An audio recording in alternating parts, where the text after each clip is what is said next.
Oh man, fixed just right. Focus in. All right. All right, guys, I know what you're thinking. Dave, you told us last week you were going to be back in the studio. Why are you still at the house? Well, I can explain. Reasons. Lots of reasons. Okay, not many reasons, but reasons. So we're going to talk about that, and we're going to talk about the project that I worked on this week because, you know what? It came out pretty dope. And I just want to talk about the process of putting it together. All right, so let's get into it. Let's go.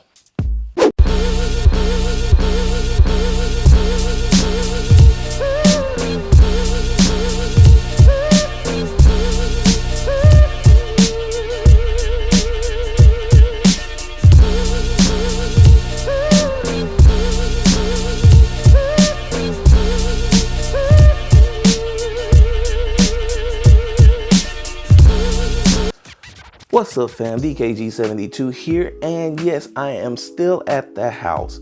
Reason being, just haven't really felt up to moving my stuff back to the studio just yet.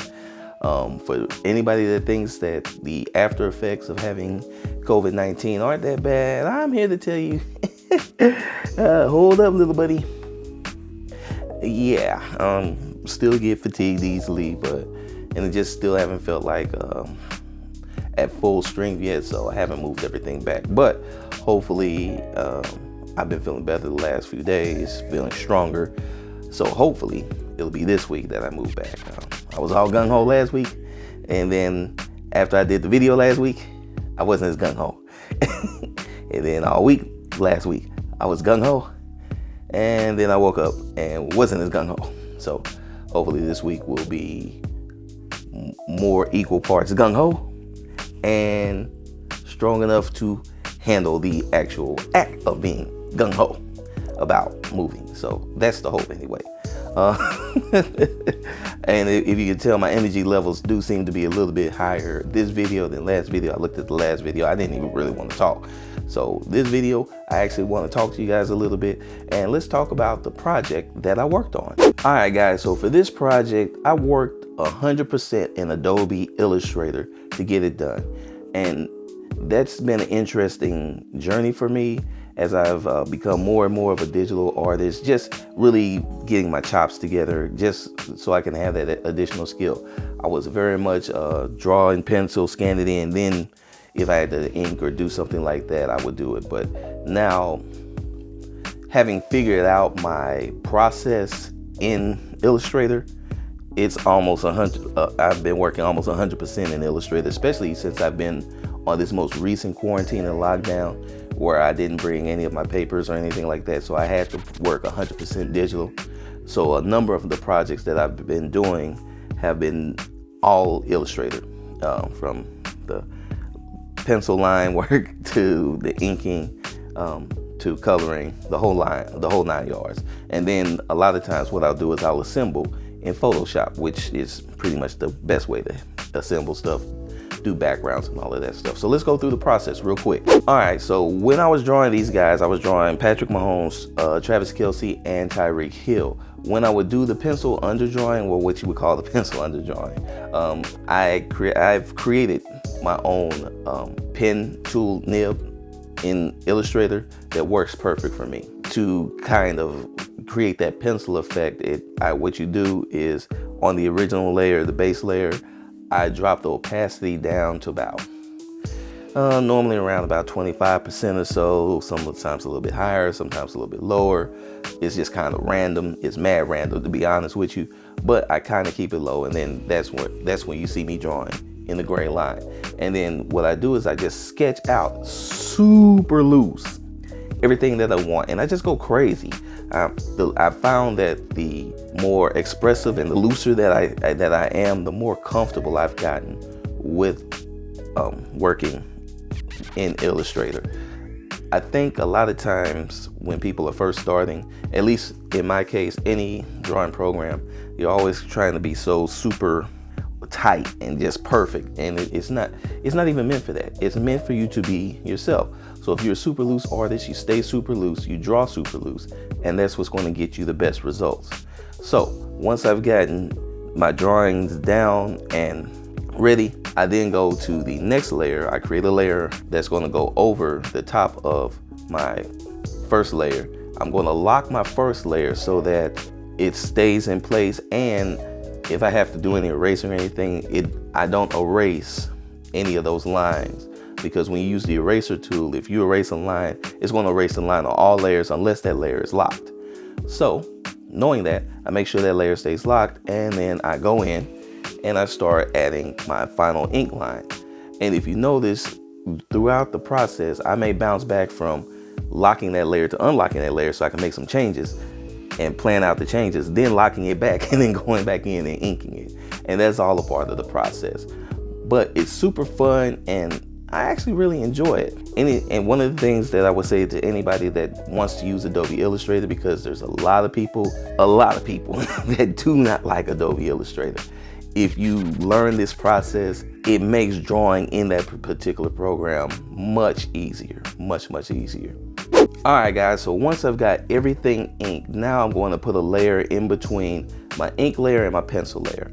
I'm going to lock my ink layer, I'm going to lock my pencil layer for the exact same reason I told you before. If I want to erase something or anything like that, I don't want the erasing to affect any of the other layers. I only want it to affect the main layer that I'm on. Then I'm going on to this layer that's in between. That's one of my color layers. How I like to work light to dark, meaning I like to find the colors that I'm going to use, and then I'll use the light or a light version of the colors.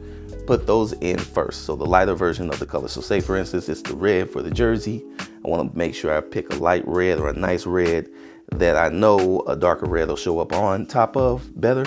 Make sure that I do that, and then I'm going to put that in first. And that goes for the skin tones, that goes for everything. So you work light to dark. Now, once I've got my bottom layer or my third layer colored out completely, got all the colors in place, I'm now going to put a layer on top of that, but still in between my ink and my pencil layer, and that's going to be the shadow layer. So once again, every time I add a layer and I know I'm going to be working on that layer primarily, I lock all the other layers so that the eraser doesn't affect it, and I can make any changes easily.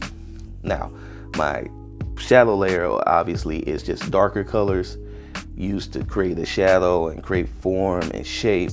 And this is really where you kind of sculpt with your colors, kind of make, you might, add a little extra color line to add a little extra shading, or that might add a little extra form to a nose or form out the cheekbones a little bit. This is really where you're using your colors to sculpt your work. And it's very important that you think like that and understand how everything works together. You got your pencil line, your ink line, and your colors all working together to create one complete form. Now, once you get done with that form, you take a step back, you look at it, you make sure that everything's working right, and if you see anything that's not, then you address those changes. And of course, all you got to do, lock a layer, unlock a layer, and then just go in there and make whatever changes need to happen. You always want to make sure that you at least try to make the caricatures look as much like those people as possible, or really resemble those people. I always say, when you're drawing caricatures and you're drawing in you can draw in whatever style you want, always think of The Simpsons. Every time they do a celebrity guest, they can Simpsonize any celebrity, be it Tom Brady, Mike Tyson, anybody, Donald Trump, anybody. They can make anybody look like a Simpsons character, because those guys know how to mesh their style and make sure that they nail what they need to nail, that will say, oh, that's so-and-so and so-and-so. And it's the same thing with us as artists. You got to be able to make sure that you use your art style to make sure that, okay, that's supposed to be him, that's supposed to be Kelsey, that's supposed to be Mahomes. And if you don't, you got to work on it. Like, nobody's perfect, right? We make mistakes. You got, sometimes when you make a mistake, you got to change the mistake. In my case, the mistake I made is,